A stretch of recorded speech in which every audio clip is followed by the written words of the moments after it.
Well, hello everyone. So, wow, it's been a rough day for me. It's the end of the day. I'm driving home. Probably gonna stop somewhere and get something to eat because I don't want to cook tonight. Plus, I don't have much food at the house. So, first off, happy Valentine's Day to everybody out there. So, yay capitalism. So, let's dive right into it. Today I've finished the third door out of the four. So got a whole bunch of scrap pieces of wood and a truckload of trash behind me. So I'm tired. I'm really tired, guys. My back's really hurting because the door I pulled out, it's a solid door.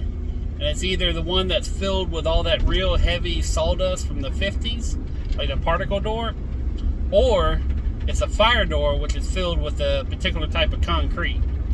Don't know which one it is, but that is a stupid heavy door. I put it on Facebook for $50. But it has a little diamond. It's a mid-century modern door from the 50s that I pulled out. So I figured if somebody could use it. If it don't sell in like a week or so, I'm just going to set out by the road and someone can have it. Ooh, this is going to rattle a lot. I apologize. Yeah, that kind of helps. So, today, actually, I made a video this morning, and I figured, what the hell, I'm going to make another one on the drive home. So, I was talking about the train derailment in Ohio, and I was talking about how I thought it was an interesting coincidence that on the day that the information was kind of released nationwide about the derailment in Ohio, which ended up happening, I think, on the 3rd, and today's the 14th, or 13th is when all the information came out. So, if you know about the Ohio train accident, there was a lot of chemicals which are not good to be around. It actually boils at room temperature, I believe, is my understanding. And today I heard a lot more information about it, so it kind of rectified some of the stuff I said this morning. But supposedly the reason they burned it is it was a controlled explosion. But they said if they wouldn't have done what they did, there was a good possibility that it would have exploded anyways, and then in a bomb type fashion instead of where it would have sent shrapnel and pieces of the train flying for however many hundreds of feet or yards, or whatever the scientists guesstimated it would go. So that does give a little bit of clarity on why it caught fire, they intentionally set the rest of it on fire, because some of it was already burning. And for what I've heard about that, the chemical is it's not good to be around, and whenever it's absorbed with water, so in other words, once they burned it and it goes into the clouds, it's going to be absorbed with the clouds, and the possibility of acid rain or hydrochloric acid coming down from the sky, which back in the 70s, and I remember this, I distinctly remember the whole acid rain thing because of an event, and it was like a decade of acid rain because of one chemical plant that I think blew up or caught fire or something like that. So it's going to be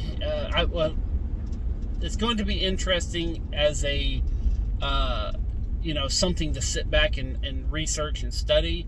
But as far as the people there, I feel sorry for them. I'm hearing about livestock dying, about fish, turning up dead in ponds. I mean, I've even heard a couple of dogs have died, which,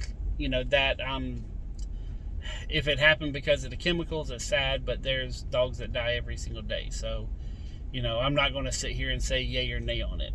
And I also heard one of the representatives of that area talk about, hey, everything's fine, the air quality isn't that bad. And, I was like, I still wouldn't be around there. So, but I'm sure there's going to be some Camp Lejeune style lawsuits 10 or 20 years down the road. I'm sure you guys have heard about the Camp Lejeune whole thing, which I was actually there. I was there after the time frame. I think it ended in 89 and I was there in 93. So and then the other thing is on the day that they released the information on the 13th, there was also 2 other train derailments, one caused by a semi either stalled or parked, or it ended up on the tracks and the guy was still in it and he died. And there's some speculation about it being a possible terrorist thing, but I'm not, until they come out and say it, I'm a little leery of both sides talking. And then there's one in South Carolina, which I haven't heard. Nobody's really talking about that, so I guess it's an honest accident. The coincidence is puzzling, and it's causing a lot of conspiracy theories. So that being said, I think that certain people in the Republican Party have lost their freaking stupid ass minds. You guys know that I'm a conservative, but that does not mean I like the Republican Party. And I was listening to people talk today, and they're saying that because the 3 accidents were in red areas where Republican voters were, they're not doing anything, and that is asinine, complete stupidity. Okay, I think that the powers that be, the ones that are in charge, are idiots, in general, and I think that they are not prepared to handle situations like this. But I also do not think that, they are actively making stuff worse because it's Republicans living in the area. So the fact that there's even a talk show host that would say something like that, or anybody on, as bad as people are, they're not that damn evil. So, but that's my 2 cents on it. Tonight I'm just resting. I'm burnt out, and holy shit, lady. Man. I almost got in an accident. But yeah, I'm gonna rest up tonight. My back is just screaming because of that door. And then tomorrow I gotta somehow get all this stuff out of here, and I'm gonna be moving doors tomorrow. And I have the possibility of selling 2 more jobs, which I really don't want to do, but one of the guys, I gave him a price, and he was like, yeah, and I'm like, okay, I bumped it up a little bit, not a whole lot, but I did bump it a little from my normal, but he's way over on the west side, so I figured, just for gas and time and driving back and forth. So, which normally I hate to do that, but I just, I'm sitting there sore. He just called me on the wrong day, and I gave him still a fair price. I'm curious what his other prices were, because I know he's went out and got prices, and I'm just kind of curious what they are. But he was really quick to say, yeah. I was like, damn it. So, and then I got another customer that wants their shed done, and I think what I'm going to do is I'm going to try to hook him up a different way on the windows, because he wants windows done. And depending on what the shed, if I got to order in windows, I have no control over it. But if I can modify the openings, I think I can get some, some discount windows and save him a ton of money.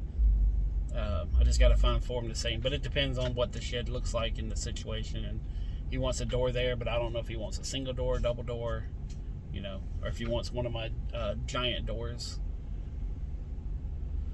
So, but yeah, it's been a fun day. I'm glad to get stuff done. I built a full-blown custom door.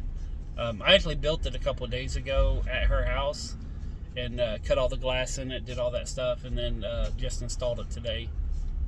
And then, just a lot of little things, like we had lunch, and just a couple phone calls, and and I had to, when I tore the old door out, it actually had the wood was down into the concrete, so I had to mix up concrete and fill the holes of where the wood was, and then put the new door on top of it. So that took about an hour for the concrete to dry. So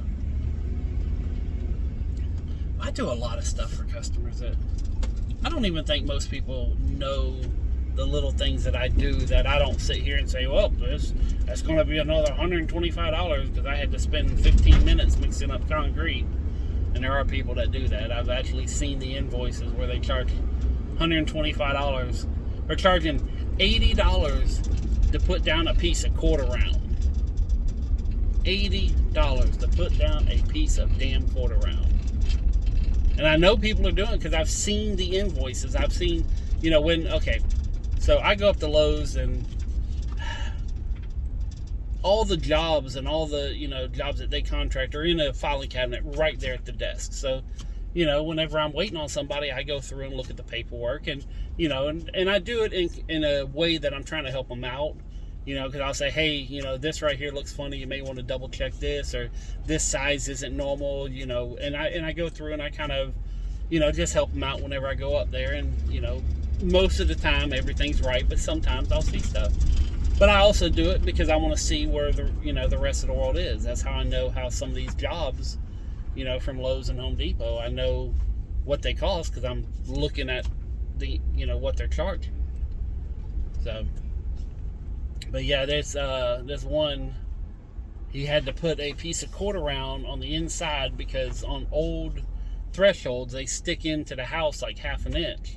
And then when you take out the, it has the round threshold with the little piece of rubber on top, it's called a saddle threshold. When you take them out and then put a new door with a new threshold, you have this little half-inch gap of where the old one was, and sometimes it's, like a break in the tile, or, like in the grout, or it's a piece of wood that's discolored over the years and stuff like that. So usually you take a little piece of quarter round and you nail it onto the bottom, or glue it on, if it's concrete, you glue it on the bottom, so you kind of just makes it look nice.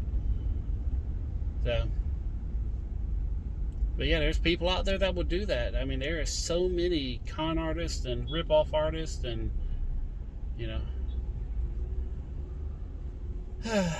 anyways, that's enough, I guess, for today. Hope you enjoyed the chat. So,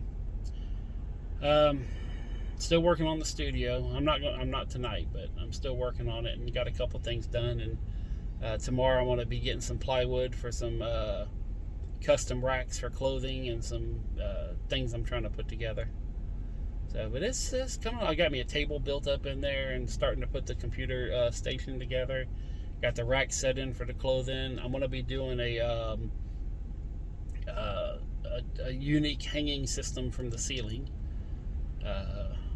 So I don't know how well it's going to work, but I'm going to try something really funky. So, but I'm going to have it to where I can have different backgrounds, because I think somewhere I have like 5 or 6 of them rolls of where you go to like the old Sears or JCPenney's, and you get the the glamour shots, and it has the farm in the back, and the the flowers, and it had the beach and all them. And I know I got like 6 rolls of that backdrop for like photography. So I don't know where the hell they're at, but I know I got them, and I do have the stand. I just found that, and it's sitting in the front of my shop. But I have the stand that holds them up too. So, but I just got to find where the box of them the rolls of the backdrops. But I was thinking about doing that instead of doing a green screen, just doing that behind me. So again, I'm just trying to use up all the stuff I have. I found a whole bunch of flowers that I may decorate a wall in flowers and just make it like a springtime thing, if I had the time to actually sit there and attach them to the wall. So, but I don't know. I think it just ends up with a bunch of damn staple holes in the wall. So, anyways, peace, love, money. I'm out.